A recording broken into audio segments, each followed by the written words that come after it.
하게 만들어라.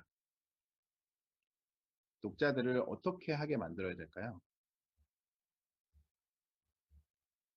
정답은 바로 상상하게 만들으라는 것입니다. 우리는 콘텐츠를 왜 소비할까요? 심심해서? 재밌어서? 아니면 대리만족을 느끼고 싶어서? 모두 맞는 말입니다. 그렇다면 독자들은 왜 콘텐츠를 소비할까요? 마찬가지로 심심해서요? 재밌어서? 저는 아니라고 생각합니다. 사실 요새는 게임, 영화, 드라마, 웹툰, 사진 등 우리를 즐겁게 해줄 수 있는 영상, 이미지 콘텐츠들이 넘쳐나고 있습니다. 유튜브에만 들어가 봐도 재미있는 영상들이 차고 넘쳤죠. 정말 심심할 틈이 없어요. 너무 재밌는 것들이 많습니다. 하지만 영상과 사진은 다행히도 우리의 상상을 제한시키는 한계가 있습니다. 이미 다 보고 들었기 때문에 더 이상 나의 상상력이 확장될 여지도 없죠. 일방적으로 보여주는 것에 사람들은 지쳐가고 있습니다. 물론 편하기는 합니다. 일방적으로 보여주기 때문에 정말 아무 생각 없이 그냥 받아들이고 버리고 받아들이고 흘려보내고 이런 것들이 조금 편해진 세상이 맞는 것 같아요. 그렇기 때문에 옛날부터 이제 TV가 바보상자라고 불리기도 했겠죠. TV가 바보상자라면 사실 지금 스마트폰 시대가 된 지금은 더하다고 볼 수 있죠. 이런 상황에서 텍스트, 글이라는 것이 어떤 의미를 가지고 있는지를 우리는 알아야 됩니다. 물론 굉장히 다른 매체에 비해서 어렵고 대중들이 쉽게 받아들이지 않을 거라고 여러분들은 생각할 수 있는데요. 사실은 그렇지 않습니다.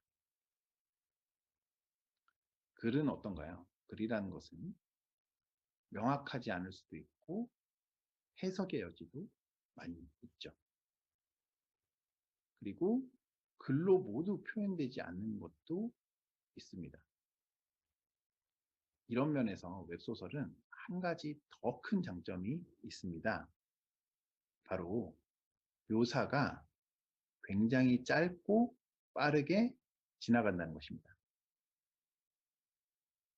또한 대사가 많기 때문에 독자들에게 더 많은 상상을 하게끔 도와줍니다. 이 대사들이 굉장히 러프하거든요. 판타지를 느끼게 해주고 더 많은 영감을 주기 때문에 창작자들에게도 훨씬 좋은 매체라고 생각이 듭니다.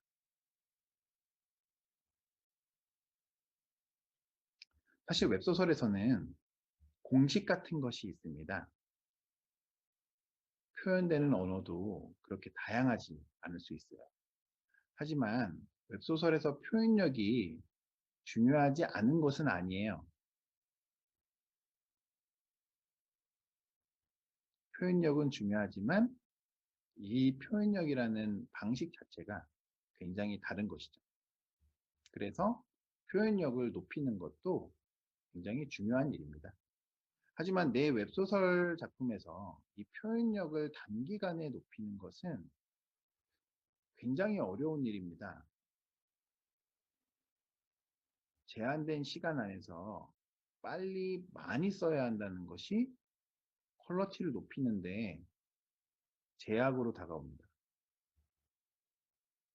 때문에 웹소설만의 좋은 표현력이라는 것은 조금 다를 수 있는 것이에요. 의성어, 의태어를 많이 활용해야 될 수도 있고요. 유의어를 많이 사용하거나 입체적인 캐릭터를 만들어야 할 수도 있습니다. 저 같은 경우는 영화나 드라마, 웹툰, 만화 혹은 책 등을 볼 때 명언들을 메모하는 습관이 있습니다. 명언뿐만이 아니라 아이디어들을 항상 메모하고 정리하고 있어요. 이 메모는 제가 정말 매일 얘기해도 아깝지 않을 정도로 정말 저는 중요하다고 생각합니다. 오늘 제가 강의하는 것들 모두 잊어도 되는데 이것만큼은 여러분들이 정말 기억하고 오늘부터 메모하는 일상을 시작해야 돼요. 이 메모하는 습관이 없으면 여러분들은 반짝 성공할 수는 있지만 그 다음이 없습니다. 정말 하루하루 쌓이는 이 컨텐츠, 여러분들이 가지고 있는 포텐셜 컨텐츠의 양은 정말 어마어마한데 이것들이 한 달, 1년, 그리고 일생이라고 생각을 해보세요. 정말 굉장히 많은 콘텐츠들이 쌓이게 되고 그것들이 여러분들의 가장 큰 재산이 됩니다. 이것들을 일반 노트에 메모를 해도 되고요. 휴대폰 어플을 사용해도 괜찮아요. 정말 그 유명하신 어떤 과학자분들이라든지 어떤 앞서가는 파이오니어 분들은 일반 노트에 메모하는 것을 더 선호하기도 하세요. 왜냐면 내가 샤워하다가도 아이디어가 생각나면 바로 적을 수 있어야 되고요. 스마트폰은 또 물이 묻거나 또 문제가 생길 수 있잖아요. 그렇기 때문에 일반 노트에 바로 잠자다가도 일어나서 바로 쓸 수 있도록 머리맡에 메모지를 놔둔다든지 노트를 놔두는 분들도 많고요. 자다가 일어나면서 잠시 시간이 흐르면 그걸 놓쳐버리면 어떤 꿈이었는지 어떤 아이디어인지 생각이 안 나면 정말 그 하루는 너무너무 괴롭고 너무 힘든 하루가 되는 거죠.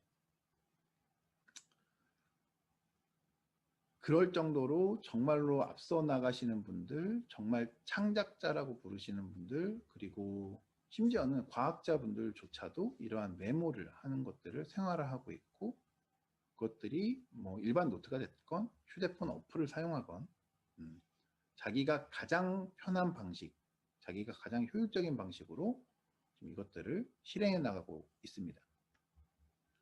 중요한 것은 메모해 놓고 다시 보지 않으면 아무 의미가 없겠죠. 그렇죠? 예, 메모해 놨는데 이 노트가 어디가 있는지 모르고 나중에 이사하면서 다 잊어버리고 이러면 사실 내가 내 자산을 그냥 버리는 것이 됩니다. 내가 가지고 있는 것이 다 없어지는 거예요. 그렇기 때문에 되도록이면 클라우드 환경에서 이제 클라우드라는 용어는 여러분들 많이 익숙해지셨죠? 클라우드 환경에서 사용되는 메모 어플리케이션을 사용하는 것을 좀 추천드려요. 이게 태블릿을 활용해도 되고 노트북을 써도 되고 그리고 스마트폰을 써도 됩니다. 하지만 중요한 것은 이러한 것들을 내가 분실했을 때 그럴 때도 내가 내 아이디만 접속을 하면 어디서든지 찾아볼 수 있게 그런 의미에서 구글 드라이브라든지 그런 것들을 활용하는 것이 저는 좋다고 생각합니다. 또한 폴더 생성이 가능해 가지고 각 주제 콘텐츠별로 관리할 수 있는 툴이면 정말 좋을 것 같아요. 내가 웹소설만 쓸 수도 있겠지만 사실 콘텐츠는 꼭 웹소설에 맞는 아이디어만 나오라는 법이 없습니다. 그리고 이건 저만의 약간 개똥 철학이긴 하지만 이 콘텐츠라는 것은 결국 유기적으로 연결되어 있고 이 콘텐츠들 하나의 콘텐츠가 여러 가지의 콘텐츠들을 또 만들 수가 있고 그리고 어떤 그 흐름들 안에서 나만의 어떤 법칙을 만들어낼 수도 있기 때문에 이러한 주제별로 콘텐츠를 적재적소에 폴더 안에 배치하는 것도 하나의 연습이자 능력이라고 말씀드릴 수 있을 것 같아요. 저 같은 경우도 원소스 멀티유즈 OSMU를 주로 하고 있기 때문에 영화, 웹툰, 웹소설을 따로 폴더를 만들어서 각각에 맞는 아이디어와 세계관을 따로따로 기록하고 있습니다. 이것들이 제 재산이고 가장 소중한 데이터라고 할 수 있어요. 이 OSMU에 대해서는 다음 강의에서 제대로 한번 또 설명하도록 하겠습니다. 마지막으로 저는 또 하나 가장 중요한 것이 여러분들이 글을 쓰는 어떤 자신만의 멘토를 만들거나 설정해야 된다고 생각해요. 자신이 꿈꾸는 이상적인 글을 쓰는 사람이 있거나 그런 글들을 발견한다면 당장 그에게 달려가서 자문을 구하거나 친분을 쌓는 것을 추천드리고, 꼭 찾아가거나 SNS에서 말을 꼭 걸어야 되는 것은 아닙니다. 그래서 단지 그냥 그의 글을 읽는 것만으로도 여러분들은 굉장히 큰 해답과 자문을 얻고 있다고 생각하시면 될 것 같아요. 아까 말했던 깨닫는다면 말이죠. 여러분들이 어떤 사람을 만나건 어떤 글을 읽건 어떠한 전략과 목적과 어떠한 준비를 해가지 않으면 내가 원하는 것을 얻기는 굉장히 어렵다고 보셔야 돼요. 너 그 사람을 왜 만나? 라고 했을 때 난 그 사람 그냥 그 시간이 있어서, 아니면 그 사람이 좋아서 그냥 그 사람하고 시간을 보내는 것들에 의미를 두고 있어서 라고 말하는 것도 좋겠지만, 내가 그 사람을 통해서 얻을 수 있는 것, 얻고 싶은 것, 그럴 수 있는 방법, 전략, 이런 것들을 명확히 한다고 하면 그 사람과의 한 시간이 여러분들의 인생을 바꿔줄 수 있는 그런 시간이 될 수도 있는 것이에요. 책을 읽는 것도 마찬가지입니다. 글을 읽고 콘텐츠를 보는 것도 마찬가지예요. 어떤 사람은 영화를 2시간 보면서 그냥 정말 편하게 그냥 나는 그냥 칠링하고 싶어. 나는 힐링하고 칠링하고 정말 그냥 놀다가 오고 싶어 라고 하는 사람도 있겠죠. 그것도 굉장히 중요한 의미를 가집니다. 하지만 내가 창작을 하는 사람이라면 어떠한 콘텐츠를 대할 때 이 콘텐츠에 대한 어느 정도의 예의를 갖추고 준비를 하는 것이 중요합니다.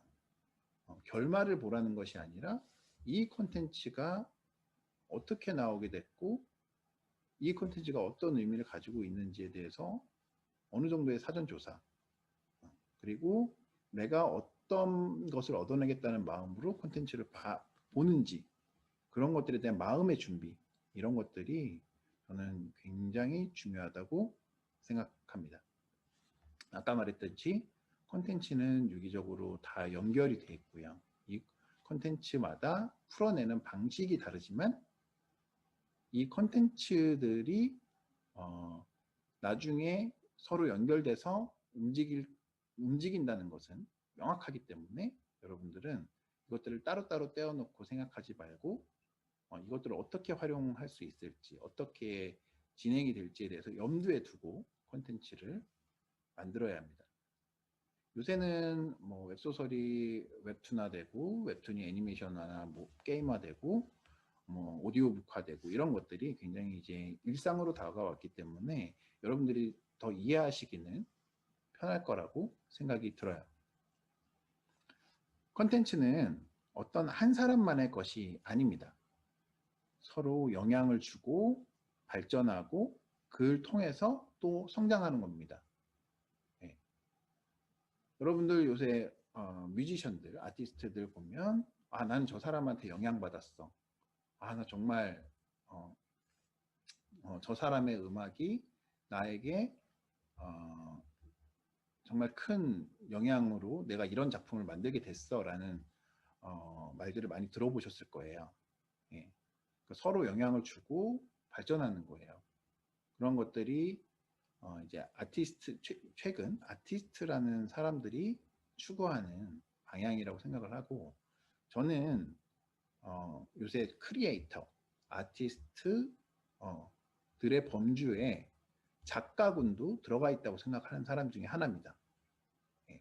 작가들도 하나의 크리에이터 그리고 아티스트로서 컨텐츠를 바라봐야 하고 웹소설을 쓰는 작가라고 한다면 이 웹소설이 가지는 파괴력과 가치에 대해서 정확히 알아야 되는 거죠. 그리고 또 하나가 자신의 것하고 다르다고 해서 비난을 한다거나 폄하해서도 안 됩니다. 저는 작가분들이 다른 이제 작가들 작품들을 좀 안 좋게 얘기를 한다거나 이런 것들을 많이 보는데 결과적으로는 본인에게 굉장히 좋지 않다는 걸 좀 말씀드리고 싶어요. 그리고 자신이 정말 좋아하는 것만 골라먹는 편식도 좋지 않습니다. 물론 자기만의 스타일을 구축하는 것은 굉장히 중요하지만 자기가 좋아하는 방식, 자기가 좋아하는 어떤 문구, 좋아하는 어떤 의성어만 계속 쓰게 된다면 사람들은 여러분들의 작품을 오래 지속하지 않겠죠.